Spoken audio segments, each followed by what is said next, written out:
हरे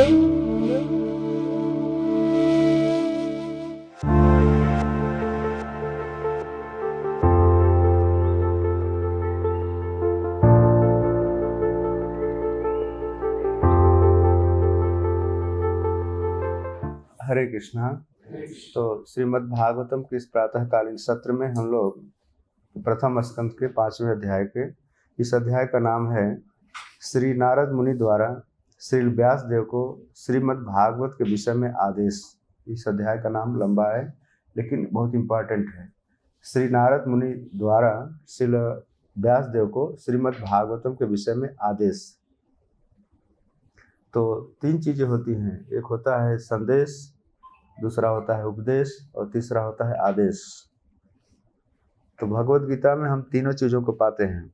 सबसे पहले संदेश, इन्फॉर्मेशन दी जाती है, फिर उपदेश दिया जाता है, उपदेश का मतलब समझाया जाता है, प्रीचिंग किया जाता है, और लास्ट में भगवान आदेश देते हैं। वही काम नारद जी भी करते हैं। तो पहले थोड़ा संदेश दिए भगवान के बारे में, फिर उपदेश दिए और फिर अब क्या है, आदेश दे रहे हैं डायरेक्ट। तो तीनों में हमको अंतर समझना चाहिए। जैसे आदेश का पालन करना जरूरी है और आदेश लेना भी जरूरी है, तब जाके होता है। बहुत लोगों को बहुत कुछ पता होता है लेकिन उनको कुछ आदेश से कोई मतलब नहीं होता। जैसे कोई व्यक्ति कोई रेलवे स्टेशन पर जाए, खाली पता करे कि कौन सी ट्रेन कब आती है, कब जाती है, जाना कहीं नहीं उसको, खाली पता है उसको बस। तो ऐसे बहुत सारे लोग होते हैं, उनको संदेश पता होता है, इन्फॉर्मेशन पता होती है कि हाँ यहाँ पर यह लिखा है, यहाँ पर वो लिखा है, ऐसा है वैसा है।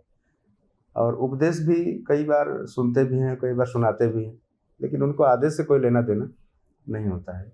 तो फाइनल चीज़ आदेश है। हमको संदेश तक सीमित नहीं रहना चाहिए और उपदेश तक भी सीमित नहीं रहना चाहिए। कई लोगों को उपदेश देने का बड़ा शौक होता है, राइट। वह कहते हैं ना, पर उपदेश कुशल बहु तेरे। दूसरों को उपदेश देने में लोगों को बड़ा मजा आता है ना। दूसरों को उपदेश देने में लोगों को बहुत मजा आता है। तो हमें पर उपदेश कुशल बहु तेरे। लोग बहुत सारे ऐसे लोग होते हैं, कुशल होते हैं दूसरों को उपदेश देने में, और आज की दुनिया में इनकी कमी नहीं है, खूब सारे उपदेश दे रहे हैं। बस मोबाइल पे चालू करो और उपदेश देना चालू करो, है कि नहीं? है कि नहीं? और बस बैठे बैठे घुमाओ, सर्कुलेट करो, क्या फर्क पड़ता है? तो ये बड़ी खतरनाक स्थिति पैदा हो गई है, पर उपदेश कुशल बहु तेरे। और यहाँ पर जिस अध्याय का नाम हम लोग पढ़ रहे हैं सीधा आदेश है। और आदेश में भी जब गुरु आदेश भी देता है तो साथ साथ आशीर्वाद भी देता है। जैसे भगवद गीता का अंत में भगवान श्री कृष्ण ने अर्जुन को आदेश दिया, क्या? सर्वधर्मान परित्यज्य मामेकं शरणं व्रज। कई जगह कहा है कुरु, करो, डायरेक्ट आदेश भी दिया है और साथ साथ आशीर्वाद भी दिया है। तो उसी तरह से देवर्षि नारद जो देवताओं के बीच पूजित हैं, सुर पूजितम, देवताओं के मध्य में देव, उनकी इसलिए उनका नाम ही देवर्षि है। वो देवताओं के बीच स्पिरिचुअल मास्टर हैं, देवताओं के बीच ऋषि हैं, और देवताओं के बीच में ही ज़्यादा रहते हैं, मनुष्यों के बीच बहुत कम रहते हैं, क्योंकि मनुष्य उनकी बात को ज़्यादा समझ नहीं पाते। कुछ हाई क्वालिटी के मनुष्य होते थे पहले, उनके बीच में आया करते थे, जैसे युधिष्ठिर महाराज वगैरह थे, या पहले और लोग थे, उनके शिष्य वगैरह होते, ध्रुव महाराज वगैरह। लेकिन नारद मुनि जो हैं वो भगवान के यूनिवर्सल मैसेंजर हैं, हमेशा नारायण के प्रतिनिधि बन करके। और यहाँ पर प्रभुपाद जी उनके विषय में लिख रहे हैं कि श्री नारद मुनि जो है वो 100% पूर्ण जीव हैं। तो जीव तत्व है, वो भगवत तत्व नहीं है, लेकिन 100% कंप्लीट है। और उनका जीवन भगवान की सेवा में कंप्लीट 100% लगा हुआ है। और जो व्यक्ति भगवान की सेवा में 100% लगा रहता है वह समस्त ज्ञान का प्रतीक होता है। कोई भी ऐसा ज्ञान नहीं है जो उसके पास नहीं होता है, वह अनभिज्ञ नहीं होता किसी चीज़ से। यह एक बहुत बड़ी विशेषता बता रहे हैं यहाँ पे। उसी तरह से श्रील प्रभुपाद जी बहुवित्त इनको कहा गया। बहुवित्त का अर्थ क्या होता है? वित्त का अर्थ होता है जानने वाला। वो वित्त फाइनेंस वाला नहीं, वित्त का अर्थ होता है जानने वाला। बहुत कुछ जानने वाले होते हैं। जैसे एक राजा होता है ना, बहुत जानता है, बहुवित्त, कई लोगों के दिमाग को पढ़ लेता है। उसी तरह से भगवान के भक्त जो होते हैं ना, वो सामान्य जनता के अपने शिष्यों के दिमाग को पढ़ लेते हैं, मन को पढ़ लेते हैं। इनको बहुवित्त कहते हैं। उसी तरह से यहाँ पर नारद जी का समस्त गुह्यम, जितनी भी गुप्त बातें हैं, गोपनीय बातें हैं ना, जो आप छिपाना भी चाहते हैं, वो भी पढ़ लेते हैं।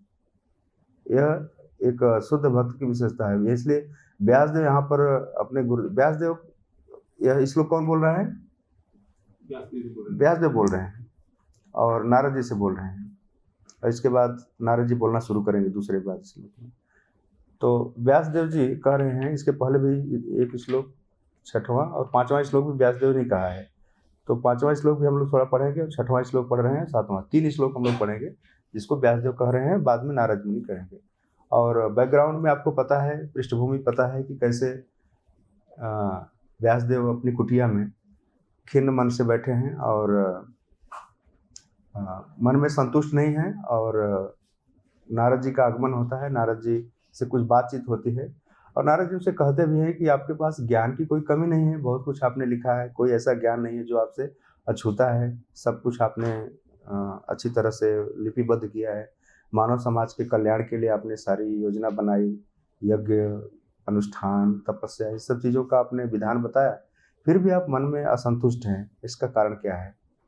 तो व्यासदेव कह रहे हैं 5वें श्लोक में, पहले 5वां श्लोक पढ़ लेते हैं, 6वां श्लोक। व्यासदेव इतना ज्ञानी होने के बाद भी, और व्यासदेव कोई साधारण मनुष्य नहीं है, और भगवान के साहित्यिक अवतार हैं, डायरेक्ट भगवान का ही एक तरह से अवतार, मतलब भगवान के ही शक्ति है, साहित्य का अंश, साहित्य की शक्ति लेकर प्रकट हुए।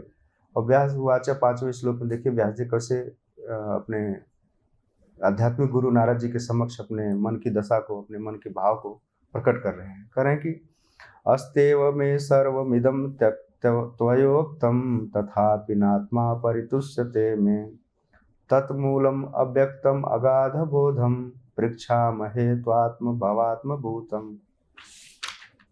श्री व्यासदेव ने कहा कि आपने मेरे विषय में जो कुछ कहा वह सब पूर्ण रूप से सत्य है। मतलब इसके पहले नारद जी व्यासदेव के विषय में बहुत कुछ कहे हैं कि आपने बहुत कुछ कहा है, वो सब सत्य है। इन सब के बावजूद मैं संतुष्ट नहीं हूँ, अतएव मैं आपसे अपने असंतोष के मूल कारण के विषय में पूछ रहा हूँ। तो जीवात्मा का जो मूल असंतोष है उसके मूल कारण के विषय में पूछ रहा हूँ, क्योंकि आप जो हैं स्वयंभू हैं। नारद जी कौन है? स्वयंभू है, वो बिना किसी भौतिक माता पिता के ही उत्पन्न हुए हैं, मानस पुत्र है, बिना भौतिक माता पिता के उत्पन्न, ब्रह्मा जी जैसे उत्पन्न है स्वयंभू, उसी तरह से नारद जी भी हैं, चतुष्कुमार हैं। नारद जी 8 या 9 भाई हैं, जानते हैं आप लोग? हाँ, यति अरुणी का 9 स्कंद में आता है। कुछ तो गृहस्थ हो गए थे, नारद जी गृहस्थ नहीं हुए थे। नारद जी गृहस्थ नहीं हुए थे, गृहस्थ हुए होते तो अपना उद्धार नहीं कर पाते गृहस्थों पर बड़ी जिम्मेदारी है, अपना उद्धार कर लेते, दुनिया की बात ही छोड़। गृहस्थ व्यक्ति जानते हैं ना कैसे संसार की चीज़ों में फंसा रहता है। हम सभी लोग गृहस्थ ही देख ही रहे हैं, कितना समय दे पाते हैं आध्यात्मिक जीवन, है कि नहीं? नहीं तो नारद जी अगर गृहस्थ हो गए होते तो इतने शिष्य नहीं बना पाते, ध्रुव, प्रहलाद, युधिष्ठिर, और उन्हीं की परंपरा में आज देखिए कैसे व्यासदेव को उन्होंने शिक्षित किया, प्रभुपाद जी को। तो एक तरह से देखा जाए तो गृहस्थ आश्रम छोड़ना भी जरूरी होता है है कि नहीं? आप लोग बुरा मत मानिए क्योंकि एक समय आने पर छोड़ ही देना चाहिए इसको। संतान होने के कारण अगाध ज्ञान से युक्त व्यक्ति हैं। तो व्यासदेव जी कह रहे हैं कि आप जो हैं ब्रह्मा जी के पुत्र हैं और स्वयंभू हैं। तो इसका तात्पर्य हम लोग थोड़ा पढ़ते हैं कि व्यासदेव जी नारद जी से क्या कह रहे हैं। कह रहे हैं कि भौतिक जगत में प्रत्येक व्यक्ति शरीर या मन की पहचान आत्मा के साथ करता है। देखिए यही मूल बात है। हम में से हर व्यक्ति, चाहे गृहस्थ है, चाहे ब्रह्मचारी है, सन्यासी है, किसी भी आश्रम का है, ये कोई बहुत इंपॉर्टेंट चीज़ नहीं है कि भेष बदल लेने से कोई बहुत बड़ा महात्मा हो जाएगा, ऐसी कोई बात नहीं है। भेष बदल लेने से ऐसा नहीं है कि हमारा मन भी बदल जाएगा, राइट? भेष बदलने में थोड़ा ज़्यादा पैसा नहीं लगता है। भौतिक जगत में प्रत्येक व्यक्ति शरीर या मन की पहचान आत्मा के साथ करता है, यही सबसे इम्पोर्टेंट चीज़ है। हम में से हर व्यक्ति इसी रोग का शिकार है कि हम लोग अपनी जो पहचान कर रहे हैं शरीर से कर रहे हैं या मन से कर रहे हैं, कि हमारा मन ऐसा है, हमारा मन वैसा है, हम ये शरीर है, हमारा यहाँ जन्म हुआ है, हम फला हैं, हम फली हैं, ये है वो है, दुनिया भर का। और प्रभुपाद जैसे आचार्य इतनी ज्ञान की बातें एक लाइन में कह दे रहे हैं। और यही बात व्यासदेव जी अपने गुरु नारद जी से कह रहे हैं कि दुनिया में बहुत सारे लोगों के पास बहुत सारा ज्ञान है, बहुत सारा अनुभव है, बहुत सारी डिग्री है, फिर भी वो मन से संतुष्ट नहीं दिखते। आपने देखा है बहुत सारे पढ़े लिखे लोग मुंह लटकाए रहते हैं, बहुत प्रसन्न नहीं दिखते हैं। या प्रसन्न दिखने का अर्थ ये नहीं है कि हमेशा आर्टिफिशियली स्माइल भी करता रहे, वो भी नहीं है, पर आत्मा से संतुष्ट नहीं रहते। जबकि एक भक्त जो होता है वो आत्मा से संतुष्ट रहता है, बहुत अच्छे से नाचता है कि नहीं, खाता पीता है, मस्त रहता है, तो कोई खास उसको दिक्कत नहीं रहती। मतलब एक तरह से वो जीवन के बारे में बहुत कंफ्यूज्ड नहीं रहता। लेकिन बहुत सारे ज्ञानी लोग हैं, ध्यानी हैं, कर्मी हैं, कर्म के क्षेत्र में उनको नोबेल पुरस्कार तक मिला हुआ है, फिर भी वो पता नहीं उनको क्या ऐसा कमी खलती रहती है कि वो कुछ, उनको एक रिक्तता, एक खालीपन लगता है उनको। लेकिन एक भक्त के जीवन में देखा गया है कि बहुत जल्दी वह पूर्ण संतुष्ट नजर आता है। उसको लगता है बस प्रभु ठीक है, सब कुछ बढ़िया है ना, उसको कोई ज़्यादा टेंशन नहीं सताता। तो भौतिक जगत में प्रत्येक व्यक्ति शरीर या मन की पहचान आत्मा के साथ करता है, इसलिए इस भौतिक जगत का संपूर्ण ज्ञान या तो शरीर से या मन से संबंधित होता है। बस दो ही चीज़ है। इस संसार का जो भी वेदों का ज्ञान है, रिसर्च है, पीएचडी है, दुनिया भर का जितने रिपोर्टर बड़ी बड़ी माइक लेके घूम रहे हैं ना, दुनिया भर में देख रहे हैं, चिल्ला रहे हैं, यहाँ वहाँ चिल्ला रहे हैं। अभी कुछ दिन पहले देखा खूब हा हल्ला कर रहे थे, कोई बॉर्डर से चिल्ला रहा था, कोई यहाँ से चिल्ला रहा था, कोई ब्लैकआउट चिल्ला रहा था, कोई बम मिसाइल की बातें कर रहा था, सब कर रहे थे ना। अरे रिपोर्टर बहुत चिल्लाते हैं। तो इसलिए संपूर्ण ज्ञान, उनको एक छोटा सा बात हो जाए ना, दिन भर उसको चिल्लाते रहते हैं। संपूर्ण ज्ञान या तो शरीर से या मन से संबंधित होता है, और यही समस्त विषादों का मूल कारण है। विषाद समझते हैं ना, विषाद, विषाद मन के दुखी अवस्था को विषाद कहते हैं। जब व्यक्ति कोई घर में मर जाता है तो क्या लिखते हैं, बड़े दुख के साथ सूचित करना पड़ता है ना, तो वह दुख की अवस्था विषाद कहलाती है। जब मन सच में खिन्न होता है तब उसको विषाद कहते हैं। छोटा मोटा दुख तो यहाँ वहाँ होता है तो चलता है, लेकिन जब मन सच में दुखी हो जाता है, जिसका निवारण जल्दी दिखता नहीं है, वह अवस्था विषाद कहलाती है, विषादग्रस्त। और ऐसे लोगों की संख्या बहुत है, विषादग्रस्त लोग बहुत होते हैं। और प्रभुपाद जी कह रहे हैं कि यही जो है समस्त विषादों का मूल कारण है, कि भौतिक जगत का पूरा ज्ञान जो है या तो शरीर से है और या तो मन से संबंधित है। मन के द्वारा वो खींचे जा रहे हैं, मन द्वारा संचालित हैं और शरीर के द्वारा प्रभावित हैं। अभी जैसे गर्मी पड़ रही है, सब पागल होकर घूम रहे हैं ना, गर्मी से पगलाए हुए हैं, एसी नहीं है तो पागल हो जाएंगे। और फिर खाने को कुछ चाहिए, खाने के बाद फिर मन को कुछ मनोरंजन चाहिए। तो शरीर और मन के बीच में जीवात्मा जो है पूरी तरह से फंसा हुआ है, और यही जो है उसके विषाद का मूल कारण है। तो यह सैद्धांतिक रूप से यह बात व्यासदेव अपने गुरु जी से बोल रहे हैं, कोई छोटे मोटे लोग नहीं बोल रहे हैं। तो फिर आगे लिख रहे हैं कि इसका हमेशा पता नहीं चल पाता। शिकार तो बहुत लोग हैं, लेकिन पता नहीं चल पाता, भले ही कोई भौतिकतावादी ज्ञान का कितना ही बड़ा पंडित क्यों न हो। कई बार लोग सोचते हैं ना, अरे इसके पास तो 10-12 डिग्री है, राइट, ऐसे बोलते हैं ना, बहुत पढ़ा है, जितना पढ़ा है। तो भक्ति विनोद ठाकुर बोलते हैं कि क्या जीव की करे गधा, गधा डिग्री का बोझ लेकर के गधा जैसा पढ़ा है, 1 कुंटल किताबें हैं। पिछले साल मैं अपने घर गया था, मेरी बेटी की किताब का बोझ इतना ज़्यादा था कि 2 आदमी नहीं उठा सकते उसको, 2 आदमी नहीं उठा सकते, इतना ज़्यादा है किताब। हम क्या यार, पता नहीं क्या पढ़ती है। तो इससे हमें पता नहीं चल पाता, भले ही कोई भौतिकतावादी ज्ञान का कितना ही बड़ा पंडित क्यों न हो। मैं उनसे बोला कि सब कुछ काम में नहीं आएगा पढ़ने का, तो बोलते हैं अरे आपको कुछ दिमाग नहीं है। वो ऐसा सोचते हैं हमको। तो उन्होंने कहा कि इतना पढ़कर क्या फायदा, भागवत गीता पढ़ो, भगवत भागवतम पढ़ो। बोलते नहीं आपको नहीं पता है सब। तो उनका ठीक है भाई, पढ़ो अपना जो पढ़ना है। अतः ऐसे विषादों के मूल कारण के निराकरण के लिए श्री नारद मुनि जैसे व्यक्ति की शरण ग्रहण करना ही श्रेष्ठ है। विषादग्रस्त तो है ही सभी, और प्रभुपाद जी का जो भक्ति वेदांत तात्पर्य है वो है, उसमें हमको एक संकेत मिल रहा है कि हमें नारद मुनि जैसे व्यक्ति की शरण में जाना चाहिए, और शरण ग्रहण करना श्रेष्ठ है। शरण में जाने के लिए बोलिए तो लोग कई बार बोलते हैं कि हम आपके शरण में हैं, हम महादेव की शरण में हैं, हम हनुमान जी के शरण में हैं, हम गणेश जी के शरण में हैं। शरण में जाते जरूर हैं, लेकिन शरण में जाने के बाद आदेश ग्रहण नहीं करते, उल्टा क्या करते हैं। शरण में जाने का मतलब क्या है, आदेश ग्रहण करना। जैसे अर्जुन भगवान की शरण में गए, किस लिए गए थे, खाली कंप्लेन सुनाने के लिए गए थे?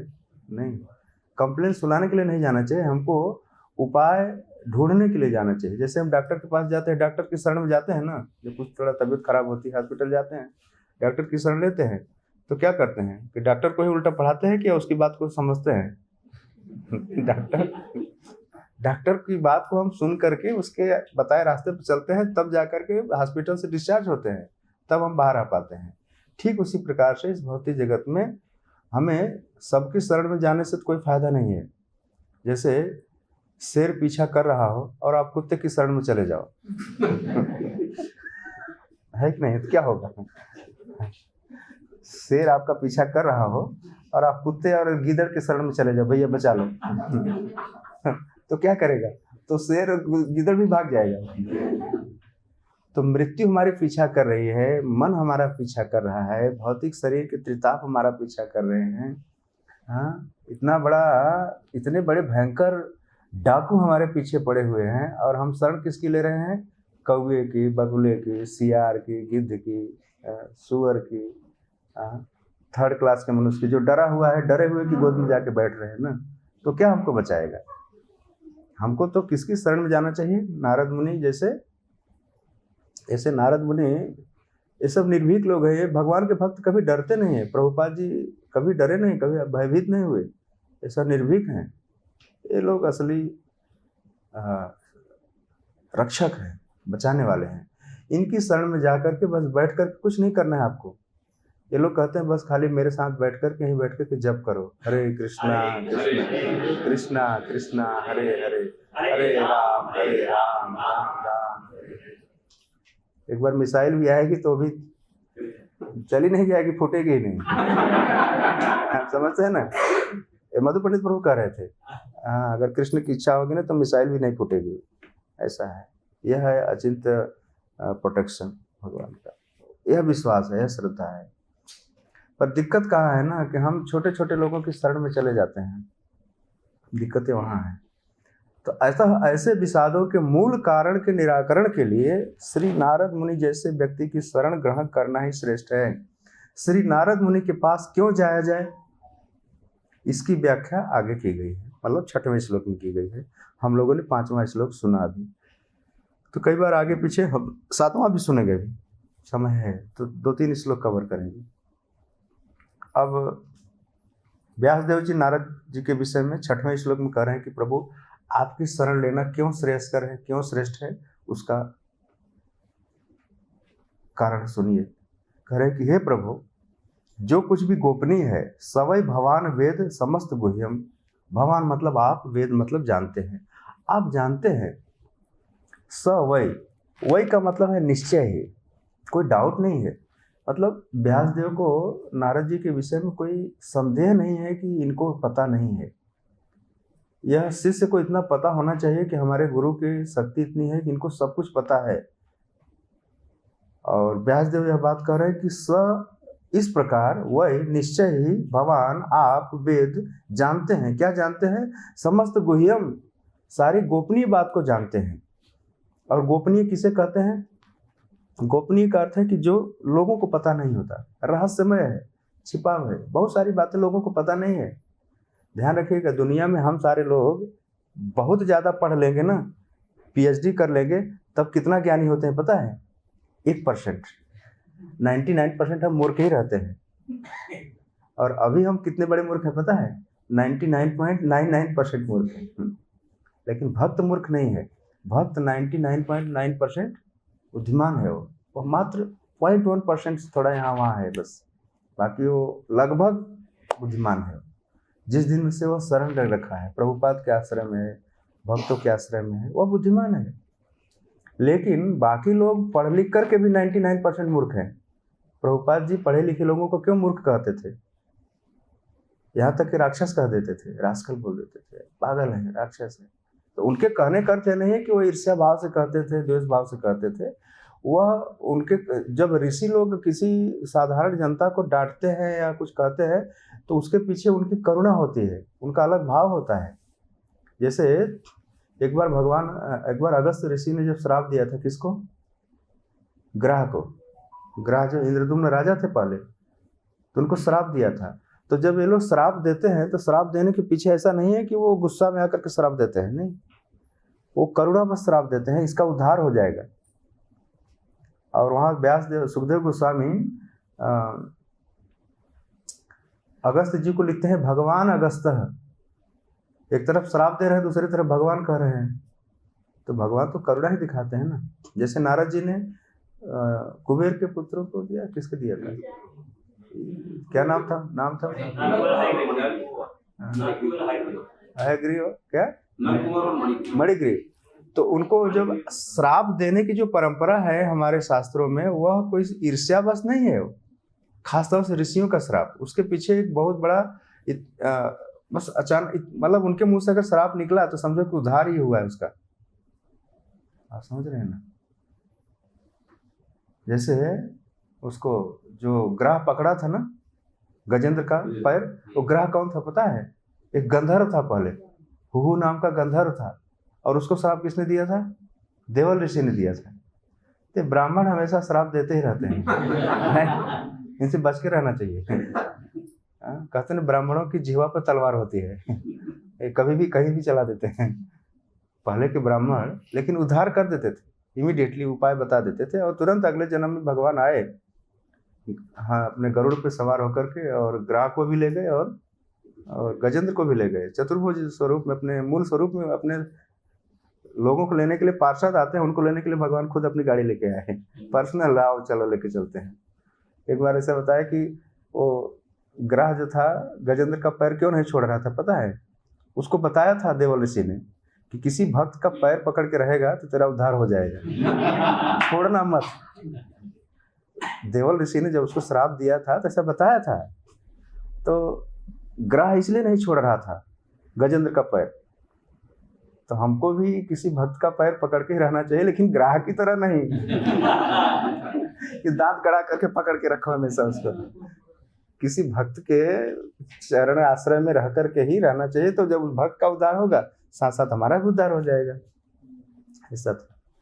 तो हम लोग कहाँ पहुँच गए थे इस बात पर कि हे प्रभु, जो कुछ भी गोपनीय है, गोपनीय बातें बहुत सारी चीज़ें होती हैं जो हमको वास्तव में नहीं पता होती हैं, यह बिल्कुल सत्य बात है। इसीलिए तो हमारी वैदिक परंपरा में जब गुरुओं के पास हम जाते हैं तो एक मूर्ख बन के जाते हैं, और पहले ही प्रार्थना के अपने सरेंडर की पहली लाइन कहते हैं, ओम अज्ञान तिमिरांधस्य।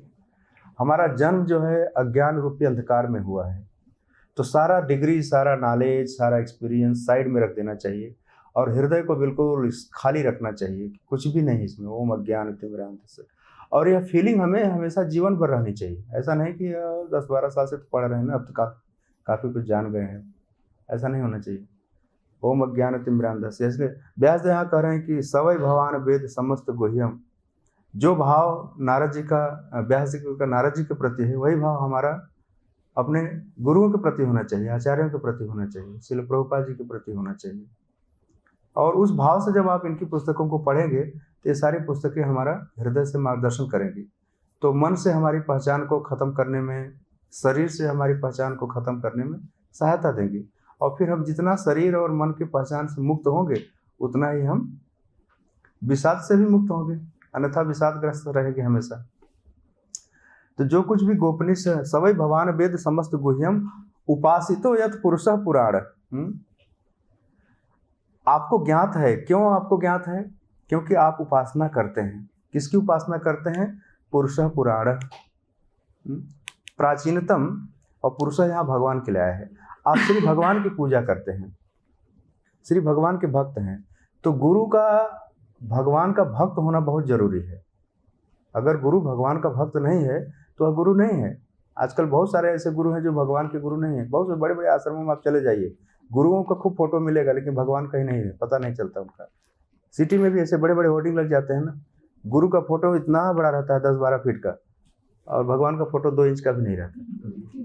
ऐसा है, यही फर्क है इस परंपरा में और बाकी लोगों में। तो कह रहे हैं कि उपासितो यत् पुरुषः पुराण।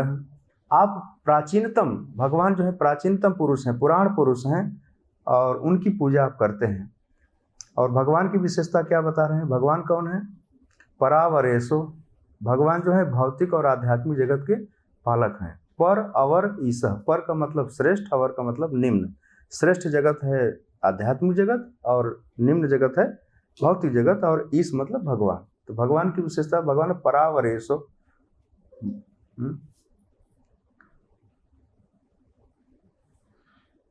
मनसा, मन से, एव केवल, मनसैव,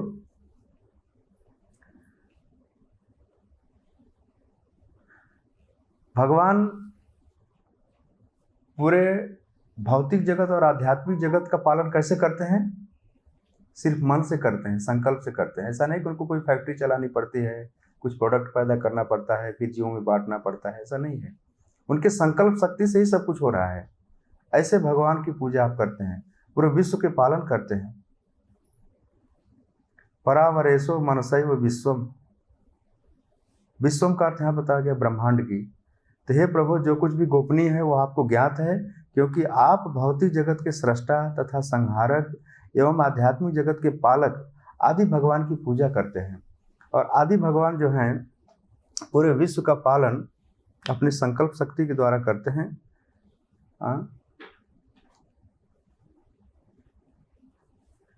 फिर भी भगवान जो हैं, जो भौतिक प्राकृतिक तीनों गुणों से परे हैं, एक लास्ट विशेषता जो व्यासदेव के मुख से यहाँ निकल रही है नारद जी के विषय में, और साथ साथ भगवान के विषय में भी यह बात आ रही है कि भगवान जो है गुणैर असंगः, संगः का मतलब होता है आसक्त और असंगः का मतलब होता है अनासक्त। इतनी बड़ी सृष्टि होने के बाद भी भगवान को कोई आसक्ति नहीं है कि मैं तो बहुत बड़ा मालिक हूँ, इतनी बड़ी मेरी प्रॉपर्टी है, ऐसा कुछ नहीं है। जबकि जीवों के अंदर यह भाव आ सकता है कि हमारे पास इतना बड़ा साम्राज्य है, हम इतने के मालिक हैं, उतने के मालिक हैं। भगवान ने पूरी पृथ्वी बना दिया है और सारे जीव खा रहे हैं, और इतनी बड़ी विश्व व्यवस्था किया है देवताओं के माध्यम से। सूर्य, चंद्रमा, ये पृथ्वी करोड़ों टन अनाज अनादिकाल से उत्पन्न कर रही है, फिर भी भगवान छोड़ दिए भिख मंगो जाओ खाओ। है कि नहीं है? एक तरह से हम सब भिखारी हैं, है कि नहीं है? खा ही रहे हैं ना, क्या कर रहे हैं बताओ? हम खा रहे हैं, हमारे पहले जाने वाले खाए और हमारे आने वाले भी खाएंगे और खाकर चले जाएंगे, फिर भी बेवकूफ़ भगवान का नाम नहीं लेते हैं। एटलीस्ट कुछ तो ले रहे हैं ना, हम लोग तो थोड़ा ले रहे हैं, वो ठीक है। तो भगवान यही चाहते हैं तुम खाली मेरा नाम लो, खा लो जितना खाना है, ठीक है, कोई मना नहीं करेगा। हरे कृष्णा कृष्णा कृष्णा हरे हरे, हरे राम राम राम हरे। गुणैर असंगः, भगवान प्रकृति के तीनों गुणों से असंग हैं, और प्रकृति के गुणों से संग मतलब उसमें अटैच होना, यह कोई बहुत बड़ी बात नहीं है। ब्रह्मा जी से लेकर के शिव जी, बाकी जितने शुद्ध भक्त को छोड़ करके, हालांकि ये लोग भी शुद्ध भक्त हैं, लेकिन संसार का बड़ा से बड़ा जीव भी वो प्रकृति के गुणों से प्रभावित हो ही जाता है। प्रभुता पाए काय मद नाही, राइट। अभी हम में से किसी को अचानक कोई बड़ा पोस्ट मिल जाए ना, तो हमारा रुतबा तो बदल जाएगा बदल जाएगा, चाल बदल जाएगी, ढाल बदल जाएगी, सब बदल जाएगा, राइट। तो नहीं बदलना और प्रकृति के गुणों के प्रभाव में नहीं आना, यह केवल भगवान के शुद्ध भक्तों की बस की बात है। एक बार मधु पंडित प्रभु कहते हैं कि भाई जैसे एक व्यक्ति की गुणगान करो, दो कान है ना हमारे, 10 लोग आपकी प्रशंसा करना शुरू करें, अरे आप तो बहुत महान हैं, ऐसे हैं वैसे हैं वैसे हैं, आप बहुत अंदर से फूल जाएंगे और आपके कान फट जाएंगे। लेकिन शुद्ध भक्त को कितना भी प्रशंसा की जाए उसको कोई फर्क नहीं पड़ता। यह है उसकी विशेषता। प्रभुपाद जी को हजारों लोग पूछते थे, जिधर से निकलते थे सब सैकड़ों लोग दंडवत करते थे नहीं करते थे, पाद पूजा करते थे, लेकिन उनके अंदर ऐसा कुछ भावना नहीं थी कि नहीं मैं तो बहुत बड़ा गुरु हो गया हूँ, विश्व गुरु हो गया हूँ, मुझे ऐसा कुछ नहीं। लेकिन साधारण जीव के अंदर ऐसा कुछ नहीं है, वो तुरंत डिस्टर्ब हो जाएगा। महात्मा गांधी के विषय में एक बार प्रभुपाद जी लेक्चर में बता रहे थे कि आज़ादी जब देश आज़ाद हो गया तो महात्मा गांधी कहीं भी जाते थे ना, लोग चिल्लाते थे महात्मा गांधी जिंदाबाद जिंदाबाद, ढेर सारी भीड़ जुट जाती थी।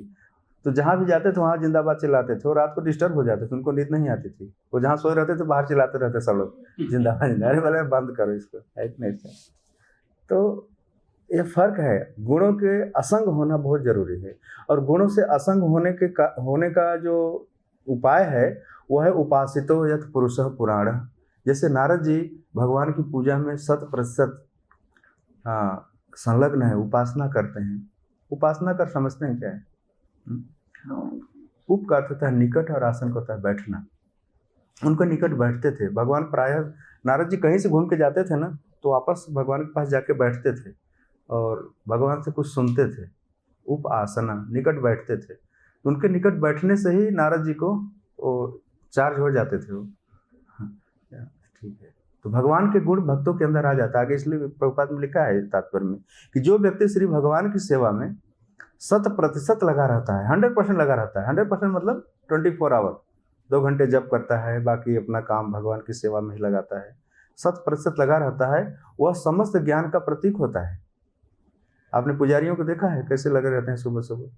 उनके व्यवहार में बाकी लोगों के व्यवहार में बड़ा अंतर होता है। वो बेचारे वो बड़े सतोगुण में होते हैं, बड़े हाई लेवल में होते हैं, भगवान के टच में होते हैं। इसीलिए गृहस्थों के घर में श्री विग्रहों की पूजा बहुत जरूरी है। वो सुबह सुबह भगवान का अभिषेक करना, उनको नहलाना, ड्रेसिंग करना, भगवान के लिए भोग करना, वो भगवान की सेवा में 100% रहता है। इसलिए सब गृहस्थों घर में गौ निताय होना जरूरी है, उनको उनकी सेवा करना। तो एटलीस्ट इंगेज रहेगा, भगवान की सेवा में रहेगा। और नहीं तो सवेरे सवेरे क्या करेगा? चाय नहीं पिएगा, वो कली पुराण उठा करके काँव काँव काँव कौवे बोलते हैं ना सब, वाच ये इस नेता ने बोला, उस नेता ने बोला, ट्रंप ने बोला, यही सब बोलेगा ना। तो जहाँ कचरा फेंक दोगे और सारे कौवे आकर काव काव करेंगे तो सारा कचरा आपके घर में आके फेंक देते हैं लोग।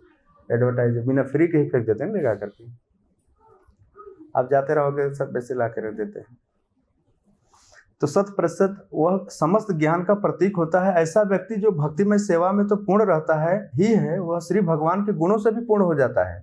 तो भगवान की जितनी डिवाइन क्वालिटी है, दैवी गुण है, उसके अंदर अपने आप प्रकट होने लगते हैं। भक्तों के अंदर वो सारे गुण प्रकट होने लगते हैं। तो सब पूर्णतः नहीं प्रकट होते, लेकिन काफ़ी मात्रा में प्रकट होने लगते हैं, धीरे धीरे प्रकट होने लगते हैं। लेकिन आपको एक अगर अलग नज़र आए, उल्टा नज़र आने लगे, भक्ति तो कर रहा है 15 साल से, 20 साल से, 40 साल से, लेकिन उसके अंदर कोई भगवत भक्ति का गुण नज़र नहीं आ रहा है, तो समझ जाइए कि कहीं कहीं कुछ दवाइयों में मिक्सिंग कर रहा है, उल्टी सीधी दवा खा रहा है। दवा खा रहा है लेकिन परहेज नहीं कर रहा है। आप समझ रहे हैं ना? दवा में गड़बड़ी नहीं है, पर परहेज ठीक से नहीं कर रहा है, इसलिए उसका सिम्टम अलग नज़र आ रहा है। तो विधि में गड़बड़ी नहीं है, उसके पालन में कहीं गड़बड़ी है। आपने देखा ना कई बार भक्त जो होते हैं ना 15 साल कुछ साल भक्ति करने के बाद उनके व्यवहार में अचानक एक रूखापन, एक कठोरता आ जाती है, एक कड़वापन आ जाता है। वो भक्ति ठीक से अभी भी सही तरीके से हो नहीं पा रही है। जिस दिन ये वाली भक्ति ऐसी आ जाएगी ना, तो सब नारद जैसे या प्रभुपाद के जैसे धीरे धीरे सारे गुण प्रकट होने लगेंगे। बस उसे मिलते ही, उसको देखते ही आपको लगेगा हाँ ठीक है। बस थोड़े देर के संग से ही आप एक दिव्यता का अनुभव करेंगे धीरे धीरे। तो इसमें प्रभुपाद जी लिख रहे हैं कि श्री भगवान के गुणों से भी पूर्ण हो जाता है जैसे नारद जी। इस प्रकार अष्ट सिद्धियां उसके दिव्य ऐश्वर्य के समक्ष नगण्य पड़ जाती हैं। अष्ट सिद्धियां जानते हैं क्या होती हैं? सिद्धि होती है ना, सिद्धि का मतलब क्या होता है? वरदान या परफेक्शन। अड़िमा, लघिमा, ईशिता, वसिता, ये सब सिद्धियां हैं। और ये सब आसानी से मिलती नहीं। ये जितने भी बड़े बड़े गिरनारी साधु होते हैं ना, हिमालय में तपस्या करते हैं, ये कई साल तपस्या करते हैं। ऐसे हाथ करेगा तो एक एप्पल आ जाएगा हाथ में। हाँ, उनके पास अष्ट सिद्धियां थी, लेकिन शुद्ध भक्तों के सामने अष्ट सिद्धियां जो है बहुत फीकी पड़ जाती हैं, छोटी पड़ जाती हैं। प्रभुपाद जी को समस्त संसार का सारा ऐश्वर्य मिला, लेकिन कभी भी वो किसी बहुत ज़्यादा महत्व नहीं दिए इन सब चीज़ों को। मतलब भगवत भक्तों के जीवन में जो कोई अगर अचानक कोई बहुत धन भी प्राप्त हो गया, कुछ मिल भी गया, कुछ बड़ा नाम मिल गया, बड़ा पद मिल गया, तो इन सब चीज़ों को बहुत बड़ी उपलब्धि नहीं मानता। वो भगवत कृपा समझ करके बस अर्पित कर देता है। श्री नारद मुनि जैसे भक्त अपनी आध्यात्मिक सिद्धि से विलक्षण कार्य कर सकते हैं। विलक्षण कार्य का अर्थ क्या है? विलक्षण का अर्थ है विशिष्ट लक्षणों से युक्त। जैसे कुछ उदाहरण बताइए, जैसे नारद मुनि ने विलक्षण कार्य किए हों, प्रभुपाद ने किए हों। जहाँ पर जिसको कुछ भी नहीं पता है कि दाएं हाथ से खाना है, बाएं हाथ से खाना है, ऐसे लोगों को सन्यासी बना देना, मृगारी को भक्त बना देना। और कुछ उदाहरण?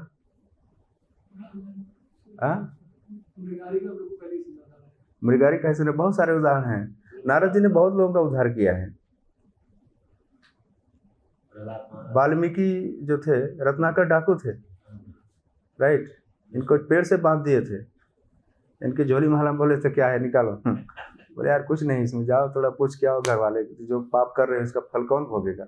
घर वाले बोले तो माल तो तुम लाते हो, तो वाल हम थोड़ी भोगेंगे, हम तो खाली माल खाते हैं। तो चोरी करके लाता था, लूट के लाता था। तो नारद जी ने दिव्य दृष्टि से दिखाया उसको कि जो कुछ कर रहे हो ना इसका भयंकर परिणाम होगा। आधा मृगारी क्या करता था, नहीं नहीं नहीं, मारकर आधा छोड़ देता था, तड़पता रहता था। हाँ हंटर, तो उनको मजा आता था देख करके।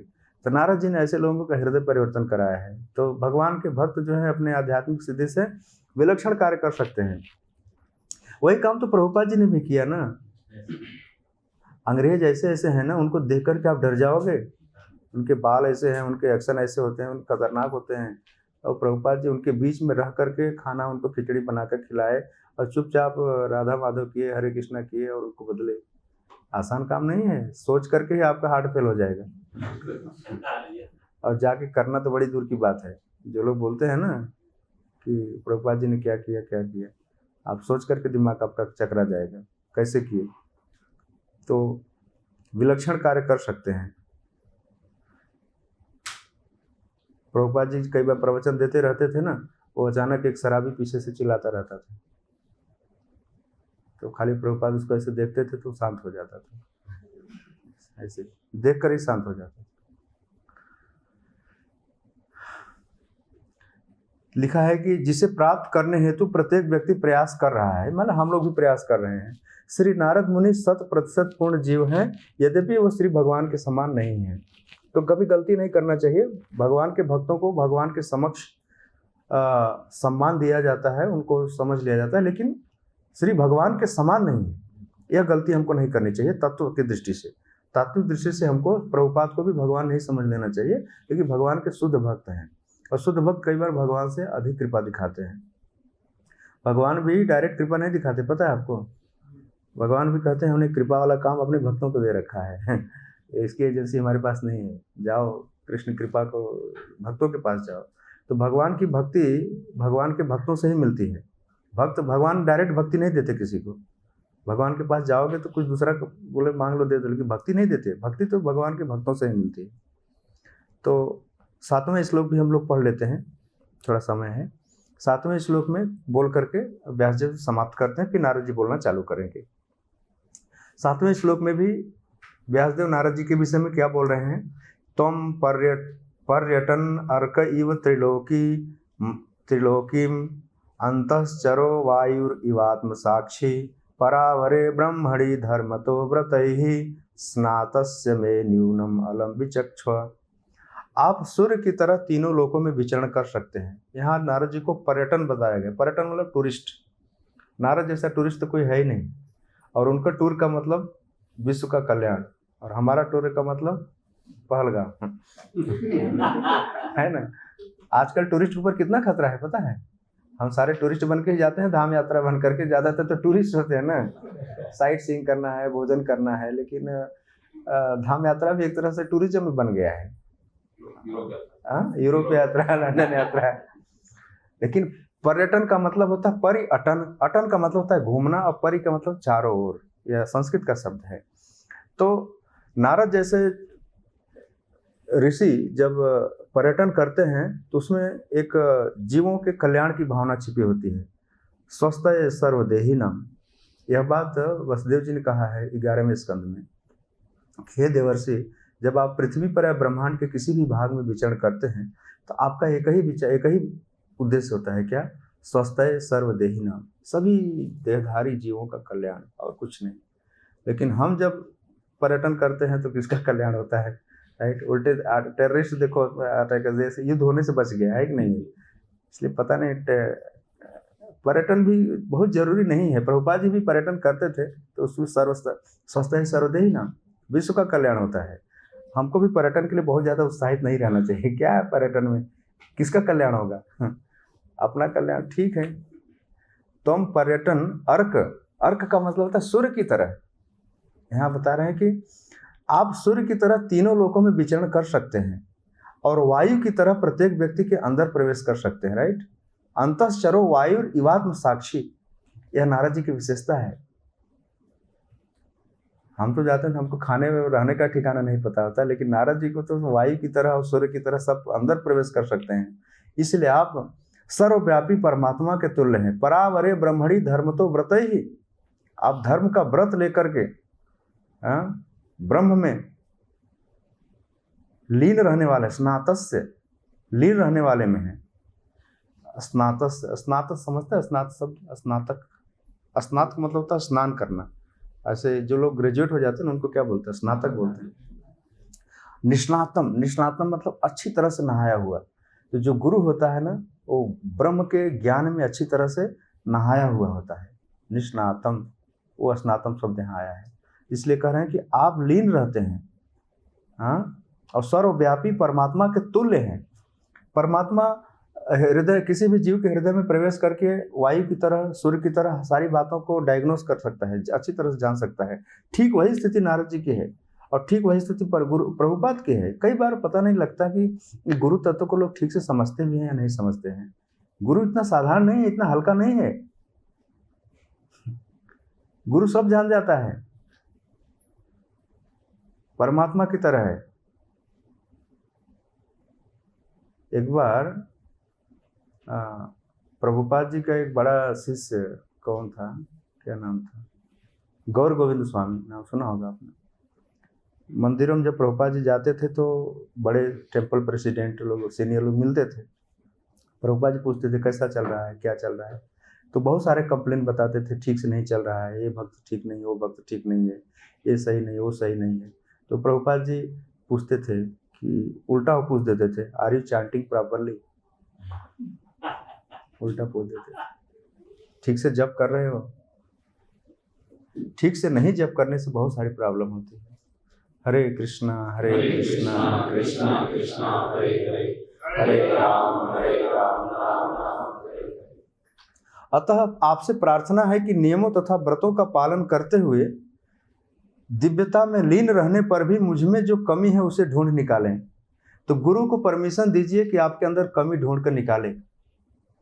गुरु को परमिट कीजिए आप, जैसे यहाँ व्यासदेव जी नारद जी को छूट दे रहे हैं कि आप दिव्यता में लीन हैं और मुझ में जो कमी है उसको ढूंढ कर निकालिए। बताइए कि कहाँ पर हमें कमी रह गई है। दिव्य अनुभूति, पुण्य कर्म, विग्रह पूजा, दान, दया, हिंसा तथा कड़े अनुशासनिक नियमों के साथ शास्त्रों का अध्ययन, ये सदैव मनुष्य के सहायक बनते हैं। तो कभी भी हमें भक्तों के अनुगत रह करके, अनुगत मतलब समझते हैं ना, उनका अनुचर बनकर के भक्ति करना हमारे लिए सुरक्षित मार्ग है। स्वतंत्र भक्ति, जिस दिन हम स्वतंत्र हो जाएंगे कि अब हमें किसी की नहीं सुनना है, आज से हम बस जप करेंगे, आएंगे, कुछ भी करेंगे, न किसी को सुनना है न कुछ जप करना है, ठीक से जैसे हम हमारा मन होगा वैसे करेंगे, राइट। तो जो स्ट्रक्चर है, जो विधान है, उसके अंतर्गत रह करके करेंगे तो हमें अपनी कमी पता चलती रहेगी। कमियां तो है हमारे अंदर, हमें कमी ढूंढनी चाहिए। भक्ति सिद्धांत सरस्वती महाराज कहते हैं कि find fault in yourself. रोज हमें अपने अंदर कमी ढूंढनी चाहिए कि क्या कमी है। तो व्यासदेव की कमी नजर आ रही है, हमको क्यों कमी नजर नहीं आ रही है? हमको लगता है कि हम कंप्लीट हो गए, पूर्ण हो गए, राइट। हमको भक्ति में आए कितने साल हुए, जन्म भी नहीं हुआ है और हमको लगता है कि हम कंप्लीट हो गए। तो भक्तों के लिए या किसी भी साधक के लिए यह बहुत जरूरी है। और आचार्य लिखते हैं कि भक्ति में जब जितना ही वो आगे बढ़ता है उसको उतनी ही कमी नजर आने लगती है, और जो जितना ही पीछे रहता है उसको उतना ही कंप्लीट नजर आने लगता है। हाँ, बहुत हो गया ऐसा। तो हम लोगों ने 3 श्लोकों में व्यासदेव के वचनों को सुना और श्री नारद जी के विषय में जो कुछ वो बोल रहे हैं। नारद भक्ति सूत्र पढ़ना चाहिए और उसी परिप्रेक्ष्य में, उसी संदर्भ में हमें प्रभुपाद जी को देखने का प्रयास करना चाहिए। आजकल एक बड़ा इशू चल रहा है, गुरु इशू, ऋत्विक और ये सब चल रहा है। तो संदर्भ में भी हमको समझना चाहिए कि कहाँ पर क्या है, कैसे है। गुरु तत्व होता है, गुरु कोई व्यक्ति नहीं है, लेकिन कई एंगल से हमको समझ करके अपने जीवन में इन सब स्रोतों से ज्ञान प्राप्त करके भक्ति के मार्ग पे, सुरक्षित मार्ग पे चलना चाहिए। भक्ति सरल है लेकिन इसका सिद्धांत जो है ना, इतना सरल नहीं है। भक्ति देखने में सरल लगता है लेकिन सिद्धांत इसका बहुत गूढ़ है, पूरा वैज्ञानिक है और बड़ा सूक्ष्म है। सूक्ष्म समझते हैं ना, सूक्ष्म का अर्थ है कि बहुत बारीक है, ऐसा है। ये भक्ति कोई बहुत हल्की चीज नहीं है, कोई मजाक में लेने वाली चीज नहीं है। भक्ति के जो सिद्धांत हैं वो बड़े बड़े आचार्यों ने, बड़े वैज्ञानिक है, बहुत पहुंचे हुए लोगों की चीज है। नारद मुनि, व्यास देव सब चर्चा कर रहे हैं। तो उस दृष्टि से भी अगर हम पढ़ेंगे तो हमें सब थोड़ा गंभीरता और इसकी गहराई का पता चलेगा। जितना गंभीर बनकर जिसकी गहराई में जितना हम जाएंगे तो उतना हमें अपनी कमी नजर आने लगेगी कि अरे हम तो बहुत बहुत दूर हैं इससे, कोसों दूर हैं। और जब भक्ति को आप हल्के में लेंगे तो आप बिना मतलब के उछलते रहेंगे। ऐसा है। तो बिना मतलब के उछलना और ज्ञान से उछलना दोनों में फर्क है। एक बार भक्ति सिद्धांत सरस्वती महाराज ने अपने कुछ शिष्यों को लंदन में भेजा, जाओ प्रचार करके आओ। तो प्रचार करने गए और प्रचार करके आए तो बोले क्या हुआ? बोला हाँ बहुत बढ़िया हुआ, सब लोग नाचे और फिर से बुलाया, फिर से आओ। तो बोले ये तो कुछ नहीं हुआ। बोला अगली बार जाना तो उनको शिक्षाष्टकम सुना देना। शिक्षाष्टकम समझते हो? फिलॉसफी सुनाना उनको, फिर कोई नहीं नाचेगा। आप समझ रहे मेरी बात? तो हमारा जो पूरा संप्रदाय है वह कहते हैं उसमें है, सिद्धांतों पर आधारित है। सिद्धांत पहले, व्यवहार बाद में, थ्योरी पहले, प्रैक्टिकल बाद में, राइट। और यह सिद्धांत, इसकी डिजाइन ऐसी की गई है कि थ्योरी प्रैक्टिकल साथ साथ चलता है। तो जिस तरह से जैसे नए नए भक्त होते हैं उनके लिए क्लासेस जरूरी हैं, साथ साथ उनके लिए प्रैक्टिकल सेवा भी जरूरी है। दोनों साथ साथ जाए, पैरेलल चलना चाहिए। खाली प्रवचन सुने और कुछ सेवा ना करे, जप ना करे तो भी काम नहीं करेगा। लेकिन पढ़ना बहुत जरूरी है। जैसे पुस्तकें पढ़ना, कुछ भक्त हैं जो रेगुलर पढ़ते हैं, पुस्तकों के बड़े वो मतलब आसक्त हैं उसमें। तो पुस्तकों को पढ़ने के प्रति हमें आसक्ति बढ़ानी चाहिए। खाली समय मिले या जब भी समय मिले हमें इसकी गहराई में जाना चाहिए। इसका जो आध्यात्मिक ज्ञान है, इसका जो दार्शनिक डेप्थ है, इसकी जो दार्शनिक गहराई है, वो इसका मूल चीज़ है। जैसे जैसे दिन बीतेगा ना तो आपको पता चलेगा कि यार अभी भी हम अपनी पहचान जो है मन से कर रहे हैं, अभी भी पहचान हम अपने शरीर से कर रहे हैं, और इसी कारण से हम विषादग्रस्त हैं, राइट। तो विषाद का कम होना यह हमारे भक्ति में आगे बढ़ने का प्रमाण है कि हम विषादग्रस्त हैं या विषाद युक्त हैं। और भगवान की भक्ति में 100% लगना, वो 16 माला जप करना, 4 नियमों का पालन करना, और यथासंभव अपराधों से बचकर रहना, सेवा करना, यह चीज़ें हमें सहायक बनाती हैं। तो इन सब चीज़ों को पढ़ने से हमें एक आइडिया, एक रूपरेखा मिल जाती है। और बाकी भक्ति को सरलता से तो कभी मत लेना। इसको सरल है, लेकिन इसका जो फाउंडेशन है, इसकी जो नींव है ना, वह बहुत गहरी है। इसलिए जितने बड़े बड़े आचार्य हुए हैं, उनके जितने बड़े बड़े शिष्य हुए हैं, वो सब लोग बहुत गहराई से लिए हैं इसको। हल्के में लेने वाला नहीं टिक पाता। हल्के में लेने वाला हल्के में ही बह जाता है, उड़ जाता है। तो कोई प्रश्न है किसी का, या कोई कमेंट है? आपका है प्रभु, कुछ आप बोलना चाहते हैं? सुकेश पर क्या नाम है कुछ?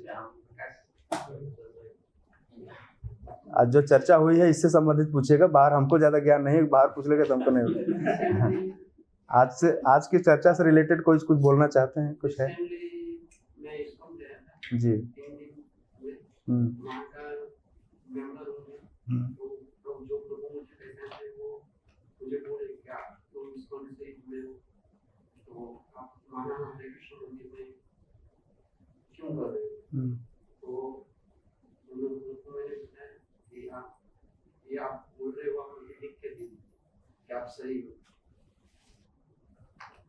लिख कर दे दो मतलब उनको लिख कर देना है? आपसे पूछ रहे थे? हाँ, नहीं वो नहीं पूछे, आपसे पूछ रहे थे कि आप लिख कर दे दो। आपने लिख कर दिया नहीं? मैंने उनको बोला मुझे ये बात लिख के दे दीजिए, नहीं उनको लिख कर दे दीजिए कि मैं गलत हूँ, बस इतना खाली कर दीजिए। आप नहीं, ऐसा कुछ नहीं है। देखिए आपके ऊपर है, आप जिस रास्ते पर जा रहे हैं, राइट। आपको पता है यहाँ से सीजी रोड जाना है, बीच में गूगल या कोई दूसरा व्यक्ति इधर से भटकाने का कोशिश करे भी, लेकिन आपको अपना दिमाग प्रयोग करना है। रही बात सही और गलत की बात, राइट। तो चुनौती देना किसी को यह ठीक नहीं होता, नंबर एक। दूसरी बात क्या है कि अगर कोई व्यक्ति बोलता है कि आप सही है ना, तो आप तुरंत लिख कर दे दीजिए कि मैं गलत हूँ, साइन कर दीजिए। विनम्रता जो होती है ना, वो किसी भी चीज़ का मूल गुण होता है। एक बार बनारस में क्या हुआ पता है? बड़े बड़े विद्वानों ने, आपको बताया थी कथा है मैंने, नहीं बताए थे? वाराणसी में, बनारस में बड़े बड़े विद्वान हैं, बड़े पंडितों का गढ़ है पूरा। और हम भी जाते हैं उधर ना, तो बहुत सारे पंडित मिलते हैं, तो मैं ज़्यादा चुप ही रहता हूँ। वही हमसे ज़्यादा वही बोलते हैं। तो बोलते हैं महाराज हम कब से बोल रहे हैं, आप कुछ बोलिए। हमने कहा जब तुम बोल रहे तो मैं क्या बोलूँ, मैं तो सुन रहा था खाली। तो तब वो शर्मिंदा हो जाते हैं। तो बनारस में एक बार बहुत सारे, एक पंडित आया बाहर से, ऐसे सही गलत की बात, भाई कौन सही है कौन गलत है, शास्त्रार्थ होता है ना। अब यही गुरु ईश्वर ऋतु की बात चल रही है। तो शास्त्रार्थ में क्या हुआ, शास्त्रार्थ में क्या हुआ कि वो पंडित आया, चुनौती दिया कि हमको कोई हराए। तो बनारस के पंडितों ने कहा यार, मान लीजिए कि कोई शास्त्रार्थ करे, हार गए तो फिर नाक कट जाएगी, बेइज्जती होगी। तो उन्होंने बोला कि कबीरदास को बुलाओ। और कबीरदास वैसे भी थोड़ा फक्कड़ टाइप के थे, हालांकि विद्वान, उनकी विचारधारा, उनकी गहराई बहुत डेफ है, पढ़िएगा। तो उनको बुलाया, उनको काशी के विद्वानों ने कहा कि हमारी तरफ से यही शास्त्रार्थ करेंगे। तो एक तरफ वो पंडित जी बैठे, महापंडित, जहाँ दुनिया भर सबको हरा के आए थे, और सबको लिस्ट लिखवाए थे, जिसको हराते थे ना उससे साइन करवा लेते थे। कश्मीर पंडित अलग था, कोई दूसरा था। ऐसे तमाम पंडित आज भी घूम रहे हैं, तमाम घूमते रहते हैं। तो हारने की और जीतने की जो ये मानसिकता है ना, हराने की या जिताने की मानसिकता, यह बहुत अच्छी मानसिकता नहीं है। मैंने हरा दिया, मैंने जीत लिया, ये सब एक तरह से वही मन से और शरीर से पहचान करने वाली बात है। तो हार कर भी जीत जाने जैसी बात है, जीत कर हार जाने वाली जैसी बात है। ये कोई ट्रॉफी मैच थोड़ी है। तो काशी के विद्वानों ने मीटिंग बैठाई और कहा कि ठीक है, पहले आप प्रश्न पूछिए। तो उसने कहा नहीं, पहले आप प्रश्न पूछिए। तो कबीरदास ने पूछा, कबीरदास को पूछा गया था, भाई आपके मन में जो आया आप पूछ दीजिए, जो कुछ गलती थोड़ा कमी रहेगी हम लोग सपोर्ट करके उसका व्याख्या करके मामला सेटल कर देंगे। तो उस व्यक्ति ने पूछा नहीं, पहले आप पूछिए, हमसे पूछे। तो कबीरदास ने ऐसे बड़ा ऊंचा आसन बनाया गया, तो बैठे, दोनों तरफ काफ़ी बड़े लोग, भीड़ जुटी थी। पहले ऐसा खूब होता था, आज भी होता था, डिबेट होता है ना कॉलेज वगैरह में, तो आज भी ऐसे होता है, पार्लियामेंट में ही सब होता है, लेकिन वहाँ हल्ला बहुत होता है वहाँ पे।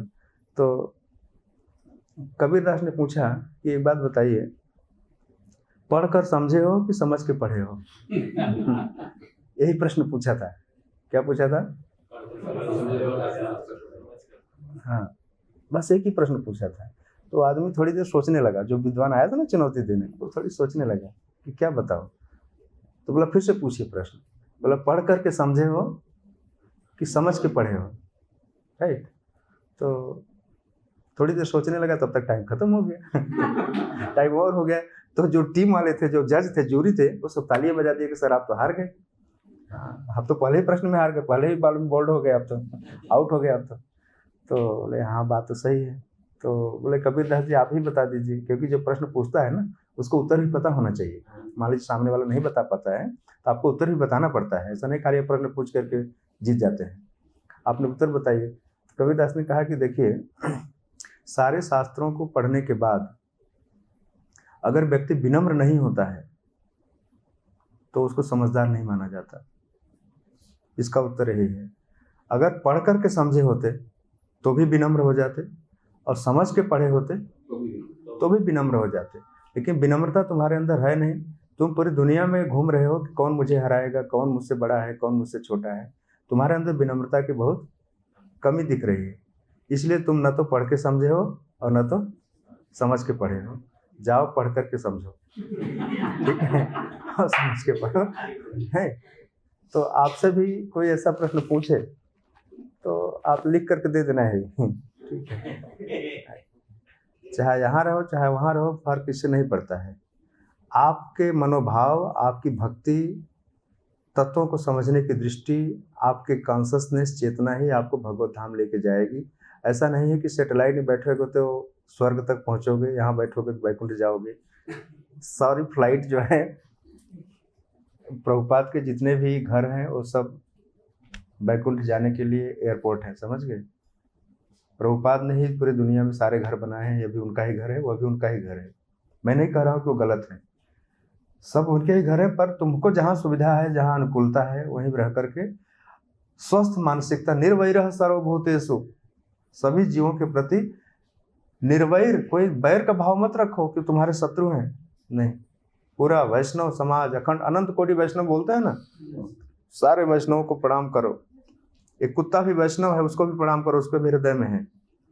तो जब वैष्णव वाला गुण आएगा तब तुम कहीं से भी भगवान के पार्षद तुमको लेने आएंगे। इस कान में रहकर ही निंदा करते रहोगे या यहाँ बैठकर ही निंदा करते रहोगे तो क्या होगा? निंदा तो अपराध है ना, सताम निंदाम वैष्णव, पहला ही अपराध है। जिन भक्तों ने भगवान की सेवा में अपना जीवन समर्पित किया है उनकी निंदा करना है, पहला नाम अपराध है। तो जब नाम अपराध करोगे तो नाम प्रभु कहाँ से कृपा करेंगे? तो इन सब चीज़ों में ज़्यादा नहीं पढ़ना चाहिए, वो कबीरदास वाला याद रखना आपका, ठीक है। पढ़कर समझा है कि दोनों स्थिति में तुमको विनम्र रहना है। अगर विनम्रता नहीं है ना तो तुम बेकार की चीज़ हो, तो पढ़ो समझो, ठीक है। और कुछ समझ गए सब? चलो, हरे कृष्ण। श्रील प्रभुपाद की, श्री राधा माधव की।